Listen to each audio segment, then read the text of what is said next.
We talked earlier about Mark Agnifilo, Diddy's attorney, who sat down for his first interview with CBS Mornings with Jerrica Duncan. Maybe Diddy making a comeback at MSG. Who knows about that? A comeback? He's still in jail. It's unbelievable. But this was the part that was so disturbing to me, Barnes, that this guy would sit down and have this interview and actually say that he thought Diddy and Cassie had a modern-day love story. How disgusting. In terms of the drugs and the other stuff, I think that's what makes it a modern love story. I mean, there's a strong tragic aspect to it. I think they really did love each other. I think she very much loved him, and I know he very much loved her. And what I told the jury, and they all nodded in agreement. I said, if you want some of the most beautiful writing you've ever seen, look at their text messages from when they're breaking up in 2019. I mean, they're just so heartfelt, and just you can't.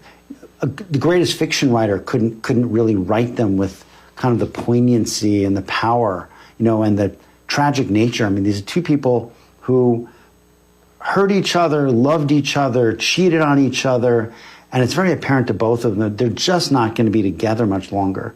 And their writing is just so beautiful and sad around this. So I maintain that that's true. How could he sit there literally with so much confidence and call that a modern day love story? I'd like to hear her take on that. I'd like to hear her side of hearing that. That's repulsive. I looked at the comments. People are fuming. He's doing the positive thinking. I'm going to get out of jail. Let's make a plan. Ugh. Wow. I'm all into this, and I cannot wait. Season 4 of The Morning Show, premiering September 17th on Apple TV. Barnes, there's a new woman at the controls. Oh, who? And is Marianne Cotillard. Good morning and welcome to The Morning Show. All I ever wanted to do is deliver the news to America. We would like to share information about our network. We risked our careers to get the truth out there. Women in passive control, they have to take it. I wanted to make a difference. 3, 2, 1. Welcome back and thank you for joining us. I don't know what it's going to take for me to get back on that show. I just lost interest. Look, there's too much to watch, and there's just not enough time. I cannot believe you never watched the season with John Hamm. No, I just fell off. I loved the first, and then just fell off. Remember when Travis Kelce was on like a dating show? Oh, yeah, like 8 years ago, I think. Yes. 2016. Was it 16? The X-rated dating deal breakers have resurfaced as he and Taylor, of course, had a huge relationship milestone. Yeah, in 2016, while Taylor was dating Tom Hiddleston, Travis was on Andy Cohen's show answering questions about his dating life. And guess what? This clip has resurfaced after reports that Travis and Taylor are spotting for a house in Cleveland. Boy, I bet she loves when this clip keeps coming up. Is it a deal breaker if a girl doesn't like to give oral sex? Sounds like a deal breaker to me. The third date, I feel like that's like the breaker right there. Look what you made me do. I mean, That's bad, dude. Guess who's writing a memoir? Britney Spears' ex, Kevin Federline, claiming... I was about to say, which one? Yeah, claiming his children experienced nonstop emotional turbulence, reflecting on fatherhood in his new memoir, You Thought You Knew. That sounds accurate. I mean, think about it. He raised the kids. Right. It sounds very accurate so far. Yes, this book is extremely intimate and transparent. I achieved my biggest dreams, dealt with crushing heartbreak, and endured constant ridicule. He did, all while becoming the father my children needed as they experienced nonstop emotional turbulence. Oh, will this book be juicy? Probably. Well, he stopped getting paid a few years ago, I believe. So, yeah, he's got to do something. But it all sounds very accurate. It really does. This was shocking. Despite her Hollywood success, Sharon Stone says she's currently earns more money from modeling than acting. Well, yeah, she's not been in anything. She really hasn't, but she's 67 now, working in fashion capitals like Milan and Paris.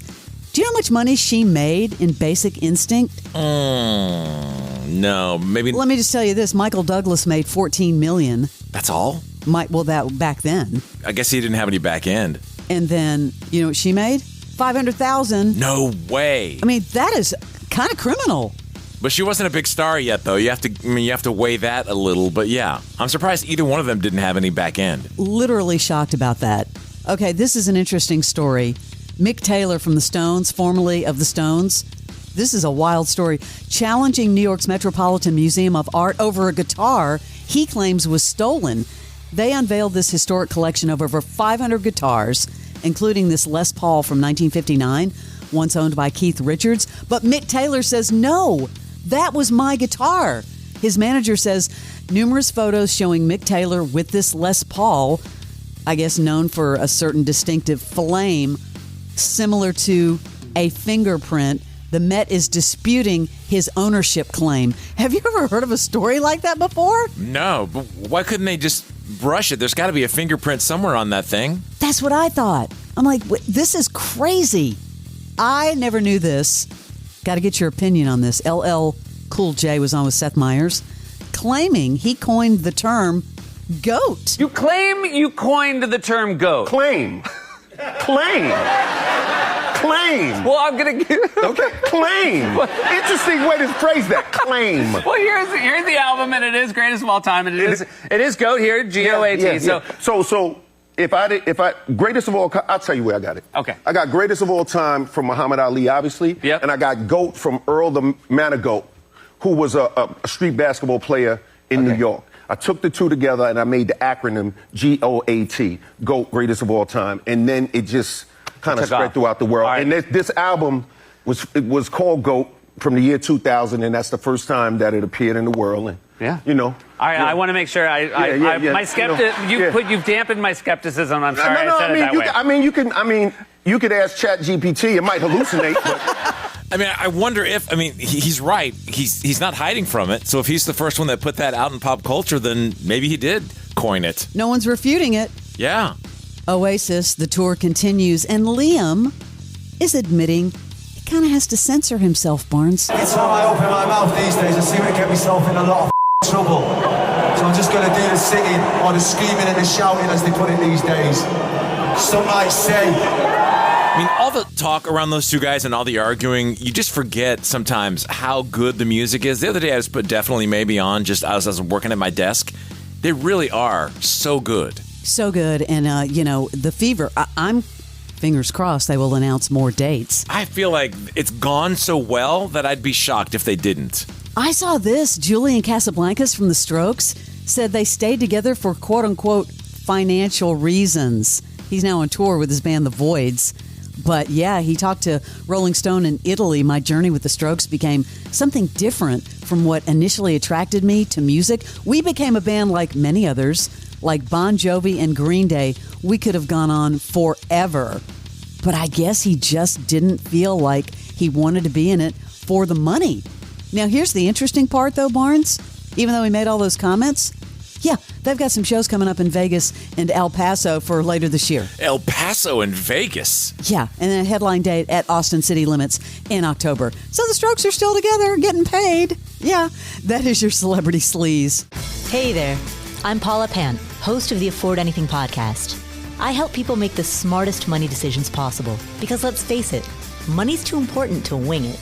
From investing strategies to economic trends to savvy travel, lifestyle design, and beyond, we're in this journey to financial independence together. Remember, you can afford anything, just not everything. So, afford anything. Follow and listen on your favorite platform.